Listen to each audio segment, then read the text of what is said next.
Hold on, here's part two. We're starting part two of the video. Go ahead. So, you've been down here. I'm the first person to say that to you. Mm-hmm. But a lot of people might be thinking it, they just don't say it. That's okay. I'm outspoken. Mm-hmm. And I'm going to say it, because I really know. All right, so if you were born in China, you would tell yourself, I'm trying to sound Chinese? No, that's what you're supposed to talk like. That's what you're supposed to talk like. Really? White people are supposed to talk white. So if Tina was born in China, you would say she's trying to sound Chinese. No, if she Why told not? me, if she told me Mm-hmm. she was from China and she talked like Uni, you know what I'm talking about? Yeah. I would expect that's how she talks. But you But so if black people who grew up in Montana, you would say, they're trying to sound white. That's what you would say? It depends on their family. Oh, it depends on their family. Yes. Why is it? What does their mother and father have to do with it? It depends. Your mother, father, your family. If that's how your whole family talks, like if you talk white and your family talk white or proper. Shay, what the fuck you talking? Where are you getting this from? You have never heard that. I heard it, but I don't understand how that remains on people's brains. So so if your mother and father were Jamaican and they moved here, they had the thickest Jamaican accent you ever heard, and they moved up to Ohio. You would say to yourself, I'm trying to sound like I'm American. And I see what you're saying, that based on like where a person lives molds the way that they talk. Because that's your logic. That's your reasoning, right? Mm-hmm. No, I'm not going to even say that sometimes. Exactly. I do think a lot of people, you can tell the people that are, I guess, naturally grown around proper people, but you can tell the ones that are fake. I'm not saying you fake. You can't, man. You can't. But I do know, you from Pittsburgh and you from another area, but I did assume that you were... You had to be married to a white woman the way you talk. But a majority of the time, it's right. I promise you, it's right. Really? I promise you. I worked with a nurse. So if you was on the phone with President Obama, if you said you never saw him before, but you knew he's the President of the United States, but you never saw him before, you would say to yourself, he must... You would say you would think he would be married to a white chick? Because of the way he talks? Because he talks black. He talks black? He talks black. So how does he sound? So how does he sound when he talks black? Do it.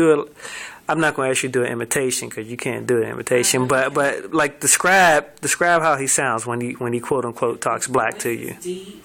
His voice is deep. His voice is deep. It's not like, I don't even know how to describe it. Because white people have deep voices.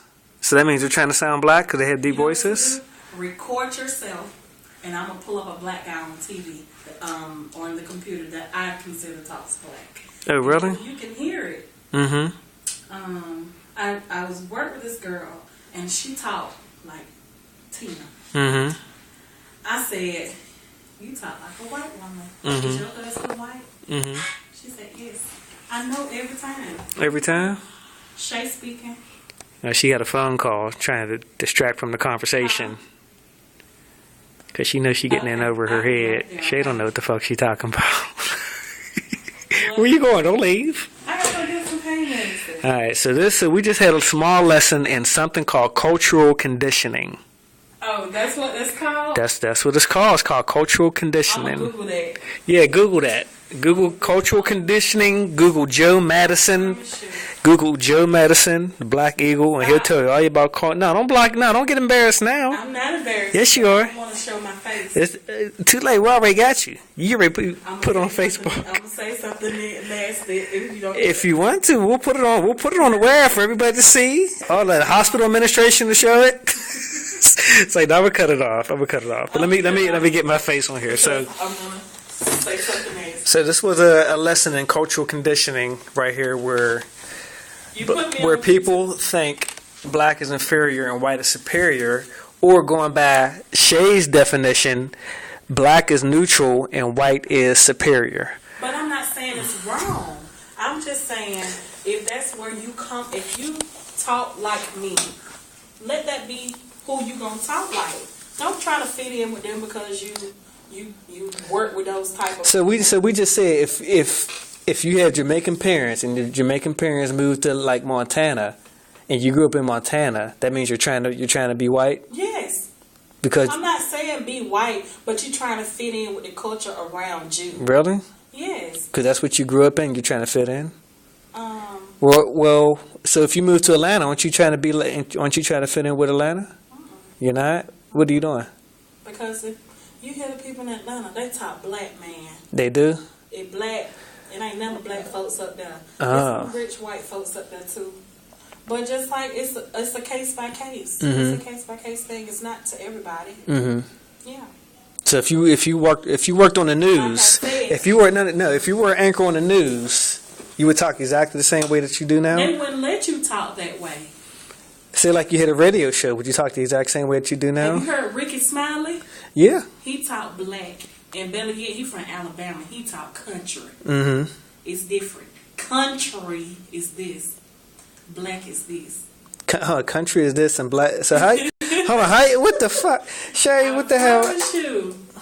If you've heard Ricky Smiley, Ricky Smiley is from Alabama. He is country. Mm-hmm. It's different, and it's a southern thing. You don't hear stuff like what you call it, culture what? Cultural conditioning. Culture, which you clearly never even heard of. Go ahead. I've never heard of it. Exactly. I read a lot about us black folk and stuff like what you read a lot about black. Black what? You read a lot about black folks. I read a lot about blacks and what they call it, the Willie Lynch. Have you heard of Willie Lynch? Of course, I heard of Willie Lynch. I read stuff like that. You know who W.E.B. Du Bois was? Who? W.E.B. Du Bois. I don't know. I didn't write his name down. Holy shit! Did y'all hear that? Write his name down. Because you just said it all funny. Not W.E.B. Du Bois. You never heard of him? I heard of that name. You think you heard of him? Mm-hmm. Oh. So what about Martin Luther King Jr.? You think he was trying to talk white? He didn't talk white. He didn't talk white? Black. He was from Atlanta. He was black, but he wasn't trying to talk white? No. I believe, that was black. And better yet, he talked like what I call a black pastor. A black, okay. Have you ever noticed that? If you go to a black church, and I'm going to say a black Baptist church, you notice that their sermons, you hear like, it's different. It's different, Devon. Do the breathing again. Do the breathing. Do the breathing again. Oh, shit. Do the breathing again, man.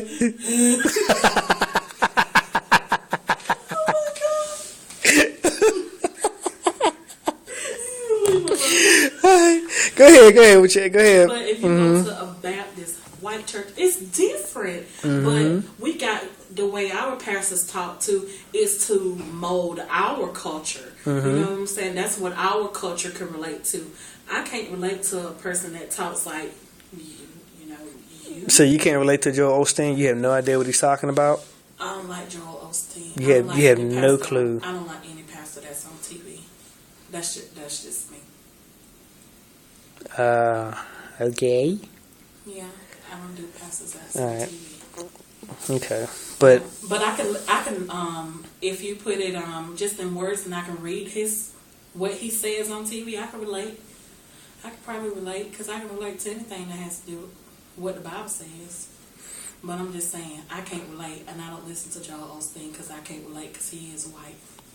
You can't relate to Joel Osteen because he's white. He can. No, I can't. You have no idea what he's talking about, huh? No clue. I'm not saying, but I just feel like he wouldn't know the struggles that black people have to go through. What do his sermons have to do with race? I'm not saying, but it's just like, okay, you talk about things that you went through as a child. What we go through as a child, a lot of white people don't go through. You know what I'm saying? How you know? Now, I'm not saying that they don't, but okay, being poor, how to survive, and methods, and living off of one can of food to make you last all day. I don't feel like a lot of white people can relate to certain things that black people go through, because you can't say that black people go through the same thing that white people. Well, how do you know? I'm not saying it's like I said, it's a case by case thing because I done met white. Well, you just sitting here saying black people can't relate to what white people go through, but you don't know, right? To Joel Osteen because if I heard it come out of a If you we're not even gonna say black and white. That's exactly what we're gonna stick to because we're gonna veer off the conversation. It's just some things. It could be like a male and female basis. It's some things that a male can't relate to from a female's point of view. You know what I'm saying? So just like, why do you think females go to another female doctor? It's because they feel like a woman knows a woman's body. Black people know other black people and white people know other white people. When you walk in the store, white people clutch their purse because they feel like, why? They stereotype all black people. They relate, okay, black people steal. It's not, they don't look at it as a case by case thing. They generalize it black and white. And it's always going to be a separation no matter what it is. So you think Sidney Poitier was trying to be white? Who is Sidney Poitier? Holy shit, we're about to cut this video off. You is 37. We are about to cut this video off. And if you recorded me for real, we going to have issues.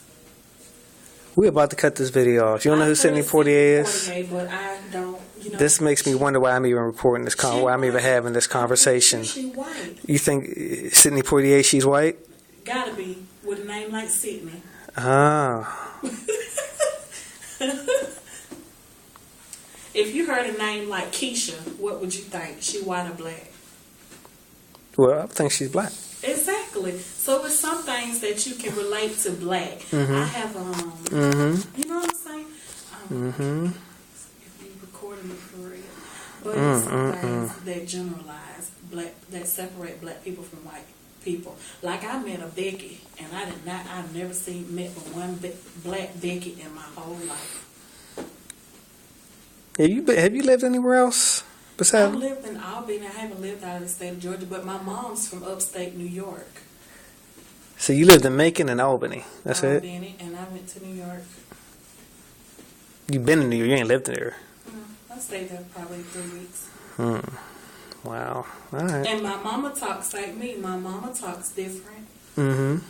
Yeah, but she don't talk white. She doesn't talk white? But she talks different. What does that mean? She don't talk like the folks down this way. And I'm going to tell you the truth. When I hear your voice, I know you ain't from Georgia. You talk proper. You gotta be from up north. Who the hell's this calling? Your mama. All right, that's the end of the video.